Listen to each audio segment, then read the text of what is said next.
Zone processing, zone refining system হলো এটা। এখন আপনারা আশা করি আগের থেকে আরো অনেক ভালো বুঝতেছেন এবং সামনেও বুঝবেন। কারণ কি, আগে যেটা করছিলেন প্রথমের দিকে, যে এখানে মন চায় এখানে এনগালফিং ধরে সেট আপ বাই করার ট্রাই করছেন। এখন আপনারা কি করবেন, মাল্টি টাইম ফ্রেমিং করবেন, টপ টু বটম ধরার ট্রাই করবেন। So this is a top, this is a bottom, ঠিক আছে? উপর একদম মিডিল পয়েন্ট গুলো সাইডে দেন, তাহলে উইন রেট ভালো হবে। বুঝতে পারলাম? তো সেম জিনিস দেখেন, আমি এইখানে কিন্তু কোনো কিছু বানাই বানাই বলিনি। এইখানে যে সিনারিও করছে মার্কেট, সেম সিনারিও এইখানে করছে। এই যে জায়গা থেকে মার্কেটটা পড়ছে, আমরা যেটা পিওআই ধরছি, দেখেন মার্কেট এই জায়গাতে ব্যালেন্স করছে না, প্রিভিয়াসলি ব্যালেন্স করছে না? সেম জিনিস। তাহলে এইখান থেকে যে ব্রেকআউট ছিল, এখানে কি ব্যালেন্স ছিল? আচ্ছা, আমি আপনাদের একটা জিনিস ক্লিয়ার করে দিই। সেটা হলো, গতকালকে আমাদের যে 38 এর বাই, তাই না? এই যে 38 এর বাই, তো এই 38 এর বাই, তার মানে আপনার এইখান থেকে মার্কেট কিন্তু একটা 1:2 দিয়ে দিছে, তাই না? এই জায়গায়। তো এইখানে পরে যেটা হয়েছে যে এত পরিমাণে বায়ার ঢুকছে, ডিজিটাল লিকুইডিটি ঢুকছে, যে মার্কেট পরে আবার রিটার্ন আসছে, ঠিক আছে? এগুলার অনেকের ব্রেক ইভেন ছিল, মানে লিমিট অর্ডার হিউজ পরিমাণে এখানে পড়ে গেছিল। তো দ্যাটস ওয়াই এখানে যেটা হয়েছে যে মার্কেট রিটার্ন আসে। তো এখন কথা হলো, এইখানে একটা কাহিনী হয়েছে, মজার কাহিনী। সেটা হলো, আপনারা যে ব্রোকার ইউজ করেন, আমি স্টিল মার্কেটে আজকে আমি লেটে ঘুমাইছি এইটার রিএন্ট্রি ধরার জন্য। তো পরবর্তীতে মার্কেট যেটা করছে, এই এরিয়াটাতে দেখেন, এই এরিয়াটাতে যখন মার্কেট এইখানে নিয়ে নিল লিকুইডিটি গুলা, এই যে এই লো সুইপ করে ফেলাইছে। তো সুইপ করার পর এইখানে কনফার্মেশন দিয়ে দিচ্ছে যে বাই, ঠিক আছে না? অ্যাঙ্গেল বাই দিছে। তো এইখানে আবার কি করছে, এগেইন যে বায়ার গুলা ঢুকছে, মার্কেট আইসা এইখানে পরবর্তীতে আবার এটা টাইনে নিছে।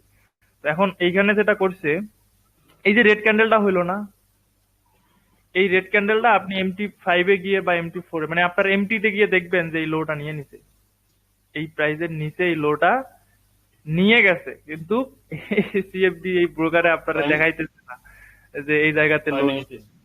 1 মিনিটে আপনি স্টিল, আমি ওই সময় চার্টে, মানে আমি মার্কেটে ছিলাম, ইভেন এই রেড ক্যান্ডেল টাইনে নেওয়ার পরে গিয়ে যখন এগিন এনগালফ ক্রিয়েট করছে, এই যে এগিন যে এনগালফ ক্রিয়েট করলো, এই জায়গাতে আমার এন্ট্রি ছিল, ঠিক আছে? এই যে ডাবল ব্রেকআউটের সাথে যে এনগালফ দিল, এই এই লো তো এখানে। হ্যাঁ ভাই, 32 সেকেন্ড নিচ্ছি আমি, 35 সেকেন্ড নেই, 32-এ নিচ্ছি। এনগালফ ক্রিয়েট করার পর তারপরে হচ্ছে আমি এই এরিয়া থেকে এন্ট্রিটা ধরি 33 থেকে। কথা বুঝছেন? কিন্তু এইখানে এখন আপনারা দেখাইতেছি কি, যে এই লোটা নিতে পারেনি, বাট ব্রোকার স্প্রেড কইরা এইখানে যারা প্রথম অবস্থায় বাই ঢুকছে তাদের এসএল নিয়ে তারপরে চলে গেছে। বুঝতে পারছেন ব্যাপারটা? তো সিএফডি তে এরকম একটু 19-20 হয়, ঠিক আছে? এই যে পরবর্তীতে মার্কেট এইখান থেকে এই পর্যন্ত টিপি ছিল। এটা কি বুঝাইলেন? এই সব ইয়ে আপনার ট্রেডিং ভিউতে তো সেমই। হ্যাঁ, ট্রেডিং ভিউতে সেম। আপনি MT4 এ দেখেন, আপনার এই রেড ক্যান্ডেলটা, এই প্রিভিয়াস, এই যে বাই যে এনগালফ ছিল, এই বাই এনগালফিং এর লো, এই যে রেড ক্যান্ডেল যেটা নিয়ে নিস স্পাইক মারলো, নিয়ে রিজেকশন নিস লো, এইখানে তো দেখাইতেছে নেয় নাই, নিচে লো নিতে পারে নাই। বাট আপনি এমটি তে দেখেন, চেক দেন। এটা আপনি দেখতেছেন কোন ব্রোকারে? আমি দেখাইতেছি FXCM এ। আরো যদি অন্য ব্রোকার দেখতে, পেপার স্টোন তো নিয়ে নিছে। পেপার স্টোন নিচে। হ্যাঁ, পেপার স্টোন আচ্ছা নিয়ে আচ্ছা, নিছে। এই যে দেখেন। তো কিছু কিছু ব্রোকারের নিচে, কিছু কিছুতে নেয়নি। যেমন ধরেন এটাতে নিচে নিচে না। হুম, এবার বুঝছেন যে সিএফডির কারসাজিটা কি অ্যাকচুয়ালি? এইখানে তো অল্প একটু নিচে, আমি যে এমটি তে ছিলাম ওটাতে তো অনেক বড় নিচে, আরো নিচে। মানে এইখানে যে ইমিডিয়েট বায়ার যেগুলো ছিল এগুলোকে আউট করে দিয়ে তারপরে হচ্ছে এই পর্যন্ত মুভ দিছে, ঠিক আছে? তো ব্যাপারটা হলো আসলে এরকম। আচ্ছা যাই হোক, এগুলা একটা দুইটা হয়, ব্যাপার না। এখন এইটা তো কিছু করার নাই, এটা তো 100% ব্রোকারের কাজ, ঠিক আছে? আপনি ফিউচার চার্টে গিয়ে দেখেন, এরকম কোনো কিছু হয় নাই, ঠিক আছে? এগুলা সিএফডি তে হয়।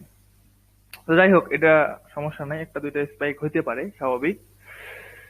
অনেক সময় দেখা যায় যে হিউজ পরিমাণ ভোলাটিলিটি থাকে, যার কারণে হয়। এবার আসেন মার্কেটে ইয়ে করি, ওকে? তো আজকের মার্কেটে একটা ভালো গুড পজিশন আছে বাইয়ের জন্য।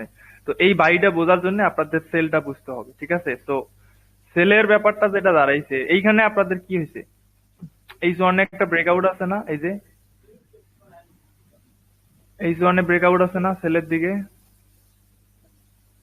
তো এই ব্রেকআউটে আপনি যদি ব্রেকআউট এরিয়া মার্ক করেন তাহলে এইখানে আপনার প্রথমে খুঁজতে হবে কি ফেল সেটআপ নাকি? তাহলে আপনি 30 মিনিটে গেলে ফেল সেটআপ কি পাইতেছেন? এই যে অ্যাঙ্গেল বাই ছিল, যেটা মার্কেট এই বাইটা কি করছে, একদম ফোর্সলি ফেল করছে না উপর থেকে উইথ ব্রেকআউট, মানে টুবিও। তো ডাবল ব্রেকআউটের সাথে এটা কি করছে, ফেল করে ফেলাইছে। এখন কথা হলো এই ফেলের সাথে আপনি যদি আরো লোয়ার টাইম ফ্রেমে যান তাহলে দেখেন যে এইখানে আপনারে এই যে বাই ছিল ওই আপনার পিওআই জোনে, আমি একটা কথা ওই দিন বলছিলাম যে যেই জায়গাটা ওভারল্যাপ করবে আমরা সেই জায়গাটাকে ধরবো, রাইট? যে জায়গাটা ওভারল্যাপ করবে আমরা সেই জায়গাটারই ধরবো। তো এইখানে যেহেতু ওভারল্যাপ নাই তার মানে কি স্টিল এই বাই জোন আপনার জন্য এখন সেলে কনভার্ট, তাই না? এতটুক তো বুঝছেন।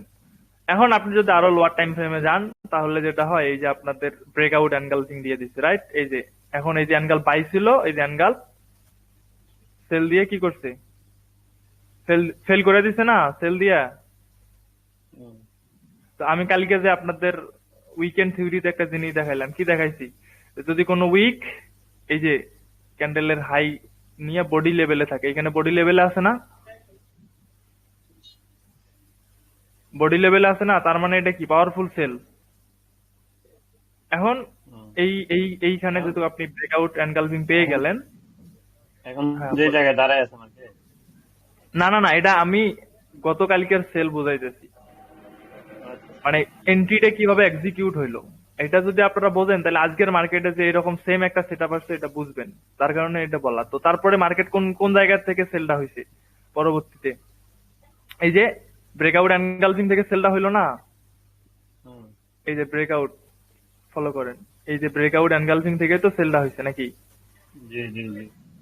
আচ্ছা, এখন এই সেম জিনিস, এখন সেম জিনিস এই যে অ্যানালাইসিসটা আমি করলাম এই এই জায়গাটাতে, এখন এই সেম সেটআপ আপনার এইখানে হয়েছে না, দেখেন তো। এই জায়গা থেকে যদি আপনার সেল হয়, এই যে ব্রেকআউট এন্ড দেন এই জায়গা থেকে কি হলো, সেল হইলো না? তাহলে এই সেম জিনিসের অপোজিট আপনি এইখানে পাইতেছেন, এই যে এই যে ব্রেকআউট পাইছেন। হুম, আচ্ছা, যদি ব্রেকআউট হয়, এইখানে যেটা হয়েছে যে ব্রেকআউটে আপনি এইখানে এক টাইম ফ্রেম লোয়ারে গিয়ে ফেল পাইছেন আর এইখানে ইমিডিয়েট ফেল আছে, রাইট? এই যে সেল ফোর্সলি ফেল করে গেছে, ঠিক আছে না? জি জি। আচ্ছা, ভালো কথা, ফোর্সলি ফেল করছে। তাহলে এখন এইটার মতো এইটাও তো প্রিসাইজিং হবে নাকি? এইখানে আমরা সেল যেভাবে প্রিসাইজ করলাম বাইটাও তো আমার এইভাবে প্রিসাইজ করতে হবে, তাই না? জি। ওকে ফাইন, এখন আপনি লোয়ার টাইম ফ্রেমে যান, 30 মিনিটে যান। তো 30 মিনিটে আইসে আপনার কি ওই ব্রেকআউটের সাথে এই যে ফেল ফেলে আছে, রাইট? এই যে ফেল ফেলে আছে, দ্যাটস মিন আমার কিন্তু একদম পিওআই, যেটা আমরা যেখানে আসলে এন্ট্রি নিব যেই জোন, আমাদের primary zone selection done, right? And then আপনি 15 মিনিটে যান। এখন 15 মিনিটে আইসে আপনার কি দরকার, ব্রেকআউট এনগালফিং দরকার না? যেটা আমরা এই যে 5 মিনিটে এইখানে ব্রেকআউট এনগালফিং ধরলাম না, এই যে ব্রেকআউট এনগালফিং জি যেটা এখানে ওভারল্যাপ করছে এই যে এনগাল বাইয়ের সাথে ওভারল্যাপ করছে। জি। তাহলে এখন এই সেম জিনিস এইখানে আপনার ব্রেকআউট এনগালফিং কোনটা আপনার জোনে, এইটা না? এই যে ব্রেকআউট জি এনগালফিং, এবং এই ব্রেকআউট এনগালফিং কি টাইপ 1 হয়েছে, যেটা এখানে আমাদের টাইপ 1 ছিল, এই যে ইয়ে নিয়ে আসছে না উইক দিয়া। হুম, তো সেম জিনিস তো এইখানেও করছে, তার মানে এখন যদি এইখানে আসলে সেল হয় এইখানে আসলে কি হবে, ভাই। বাই হবে। তো এবার বুঝছেন এভরিওয়ান, জি ভাই, বুঝতে পারছি। কেন এটা স্ট্রং বাই এবার বুঝছেন? তাহলে এখন আর যেটা হয় যে আপনি জাস্ট একটা জিনিস দেখবেন, কি দেখবেন, আমি কি বলছি যে আমি মার্কেট রিড করি সব দিক খেয়াল করে, একটা দিক খেয়াল করি না যে আমি জোন নিয়ে রাখছি। আমি যেমন জোন জোন প্রসেসিং খুব সুন্দর করে করলাম, এখন এই সেম জিনিস আমি দেখবো যে আমার মার্কেট আমার এরিয়াতে কিভাবে আসে। তো যদি দেখেন যে মোমেন্টাম লো, মানে স্লো স্লো পুল ব্যাগে আসতেছে, ডাইরেক্ট এক্সিকিউশনে ঢুকবেন। আর যদি দেখেন ফার্স্ট আসতেছে তাহলে কি শিখছেন, শিখাইছি না এই কনফার্মেশন? হুম। হ্যাঁ, তাহলে আর বলা লাগবে না, আপনারা বুঝে গেছেন। এরপরও যদি না বুঝেন তাহলে তো আর আমি ব্যর্থ। ভাই 4 আওয়ার এই জায়গায় সুপার ফুল মার্জিন আছে। আচ্ছা, ফুল মার্জিন থাক, আগে এটা বুঝেন। এটা বুঝছেন তো আমি কিভাবে কি করলাম? হুম হুম, বুঝতে পারছি। তো ভাই ফুল। এইটা হলো system, zone processing, zone refining system হলো এটা। এখন আপনারা আশা করি আগের থেকে আরো অনেক ভালো বুঝতেছেন এবং সামনেও বুঝবেন। কারণ কি, আগে যেটা করছিলেন প্রথমের দিকে, যে এখানে মন চায় এখানে এনগালফিং ধরে সেট আপ বাই করার ট্রাই করছেন, এখন আপনারা কি করবেন, মাল্টি টাইম ফ্রেমিং করবেন, টপ টু বটম ধরার ট্রাই করবেন। So this is a top, this is a bottom, ঠিক আছে? উপর একদম মিডিল পয়েন্ট গুলো সাইডে দেন, তাহলে উইন রেট ভালো হবে। বুঝতে পারলাম? তো সেম জিনিস দেখেন, আমি এইখানে কিন্তু কোনো কিছু বানাই বানাই বলিনি। এইখানে যে সিনারিও করছে মার্কেট, সেম সিনারিও এইখানে করছে। এই যে জায়গা থেকে মার্কেটটা পড়ছে, আমরা যেটা পিওআই ধরছি, দেখেন মার্কেট এই জায়গাতে ব্যালেন্স করছে না, প্রিভিয়াসলি ব্যালেন্স করছে না? হুম, সেম জিনিস, তাহলে এইখান থেকে যে ব্রেকআউট ছিল, এখানে কি ব্যালেন্স ছিল? হুম। Okay fine. তাহলে এখন এইখানে আসলে একটা ঠাপ করে মাইরে দিবেন, ঠিক আছে? দিস ইজ আ, এইখানে এক্সিকিউশনটাও দেখেন কত সুন্দর এক্সিকিউশন আসছে, রাইট? এই যে সেলের সাথে ফেল উইথ ব্রেকআউট, রাইট? কত সুন্দর একটা এক্সিকিউশন আসছে। তো এইগুলা জায়গা থেকে বাই করেন, বেটার রেজাল্ট পাবেন। কোয়ালিটি ফুল ট্রেড 10টা করবেন, 5-6-7টা টিপি পাবেন চোখ বন্ধ করে, ঠিক আছে? এই যে এইখানে আসবে, স্টপ লস হবে উইকের আগে নিচে এত রাখছি, মার্কেট তো আয় না, মার্কেট তো যাইতাছে গা, মার্কেটে আসবে। উপরে হ্যান্ডেল থেকে যাইতাছে গা। তা আমরা উপর থেকে সেল ধরবো, আমাদের কি এন্ট্রির অভাব? উপরে কি কোনো সেল নাই? অবশ্যই আছে। আপনি জোন যদি ফলো করেন তাহলে তো অবশ্যই এন্ট্রি বের হওয়ার কথা। যেমন ধরেন যে এই যে এইখানে আমাদের এখন এই লেভেল, রিসেন্ট এখান থেকে রিয়েকশন দিল, এইখানটা একটু ইয়ে করেন তো, রিসেন্ট যেটা রিয়েকশন দিল, এটা যদি ধরেন তাহলে গিয়ে উপরের একটা জোন ছিল সেটা থেকে রিয়েকশন হয়েছে। যেমন ধরেন যে this is angle by and then type 1, right? লো নিয়ে নিছে এন্ড দেন এইচ টু তেমন কিছু নাই। ভাই H1 এ একটা ব্রেকআউট আছে, ওই আপনি যে নিয়ম দেখাইছিলেন ওইভাবে সঠিক হ্যাঁ, ব্রেকআউট।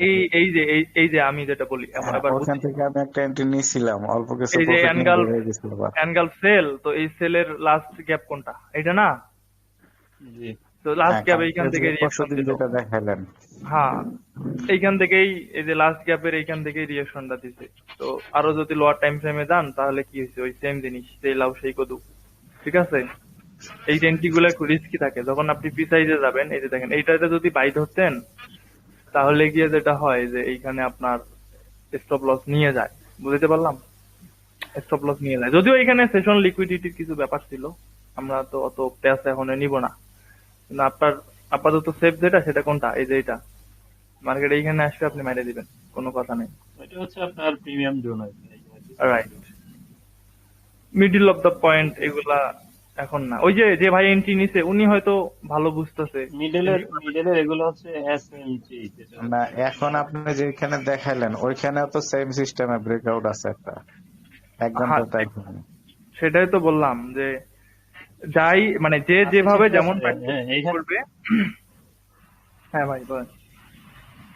যেটা ভাই বলতেছিলেন যে মাঝখানে এগুলো হচ্ছে এসএমজি, এখান থেকে আপনাকে জাস্ট একটু রিয়েকশন দেখাবেন, দেন আপনার ফাইনালি ওই যে আমরা এখন যেটা ইয়ে করলাম, প্রিসাইজ করলাম, এই জোন হ্যাঁ গুলো হ্যাঁ, হচ্ছে নিচেরটা। আপনার এই জোন গুলো হচ্ছে ইম্পর্টেন্ট আর কি। এখানে মার্কেট এখান থেকে যখন আসে তখন আর মানে সেল হওয়ার চান্স থাকে না আর কি, এখান থেকে ফুল ব্রেক করে। মোটামুটি প্লে করে আর কি। জি জি। আচ্ছা, তো এই হলো সিস্টেম। আমি